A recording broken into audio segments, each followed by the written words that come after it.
I went to go see it on a Monday night at 10 p.m. Theaters were packed. It opened, I think, $60 million in box office. I think the number one movie in America. People are going to see this movie. I didn't like it. I don't like most movies. I really didn't like this movie. You've already heard a little bit of my take, but I thought the overall message of the movie was negative. I thought the plot was not, and I know it's a horror movie and a spoof, but I just didn't like the movie. It's a story about two twin brothers played by the actor Michael B. Jordan that seemed to be having left, maybe doing some crime for Al Capone in Chicago, and they've traveled back down to their hometown in Mississippi to set up a juke joint, a bar, a nightclub in this little small town in Mississippi. They do all this in a single day, buy the building, set up a nightclub, and at night they host a big party with where it's kind of futuristic, or they're trying to show a connection that even in the 1930s, women were already twerking and there were people already DJing or whatever. But that's movie, and that's, creative license, I guess. But then it turns into a vampire story where the vampires, or the initial vampires, are white, and they seem to represent evil, and the black people are trying to save themselves from getting bitten by the vampires, and because if they get bitten by the vampires, they turn into vampires, they turn evil. And at one point, I think the white vampire says, yeah, once we kill all of you, we'll be in heaven. And then just out of nowhere at the end, the KKK shows up, and Michael B. Jordan shoots and kills 30 KKK guys that he somehow knew was coming. I don't know how he knew they were coming, and he prepared to ambush them. And then at the end, the woman that he killed, that he had sex with during the movie, she has a she dies, she comes back to life, she's nursing her. I don't know what happened. I don't know what the movie was. I was sitting there with my mouth wide open. The young people in the audience seemed to be eating the movie up. I would give it 0 stars out of 5 stars, or 0 stars out of 4 stars, or 0. It was a bad movie, but I don't like most movies. Maybe I'm crazy. So let me just stop this video real fast. Jason Whitlock watched the Sinners movie and did not like it at all.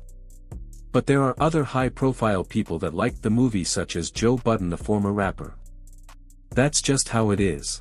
I'm going to, with that introduction, I'm going to put Kevin on the spot first and make Kevin our diversity, our DEI hire. Yes. For Harmony. Yes. I'm going to make, Kevin, your take on the movie. It got weird. Like, I didn't understand when they had the dancing and they integrated some of the new hip hop. They showed the DJ.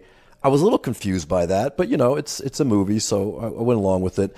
And then I didn't really understand, like you just mentioned, the KKK guys at the end coming, and where did they come from? There was like a plot loss for me. I didn't understand why that happened and why he had to kill them all. Fires died. But there was also some Carmelo Anthony stuff there too, with the stake in the heart. There's all these guys stabbing people in the heart with this wooden stake, So anyway. This movie Sinners to be the most nakedly racist movie that I've ever seen. That's my takeaway. And it's akin to Birth of a Nation. And we've listened to black people and black historians talk about the evilness of Birth of a Nation and what it did and blah, blah, blah. And I don't disagree with them. It was programming and propaganda. I just don't understand how we can't see this movie Sinners and other movies that are not quite as nakedly racist, but they all flirt with this. Why? And I don't know the example in the last 30, 40 years, 50 years. Where's the example of the anti-black movie that is this nakedly racist towards black people? I can't think of the example. The Sinners movie has sparked significant controversy due to its dark and provocative themes, which push the boundaries of what's considered acceptable in mainstream cinema. Centered around intense religious and moral questions, it delves into taboo subjects like sin, guilt, and redemption in ways that challenge societal norms. One of the most controversial aspects of the film is its portrayal of morally complex characters who blur the lines between good and evil. These characters often engage in actions that challenge traditional religious teachings, which has drawn strong reactions from conservative audiences and religious groups who feel the movie undermines core values. Furthermore, The Sinners is notorious for its graphic violence and explicit content. It doesn't shy away from depicting disturbing scenes that are meant to shock, and this has led to criticisms of the movie being too gratuitous. Some argue that it's a deliberate attempt to sensationalize sensitive topics for the sake of shock value and box office success. The film also tackles deep, uncomfortable issues like guilt and the human condition, making some viewers uneasy, as they feel the themes are too heavy or inappropriate to be handled in such a raw, unapologetic manner. Another point of contention is the movie's handling of religious imagery. The way it intertwines faith and sin, with characters grappling with their actions in ways that may seem irreverent or disrespectful to certain religious groups, has stirred protests. It calls into question the boundaries between artistic expression and social responsibility, with many debating whether the film crosses a line in its exploration of controversial topics.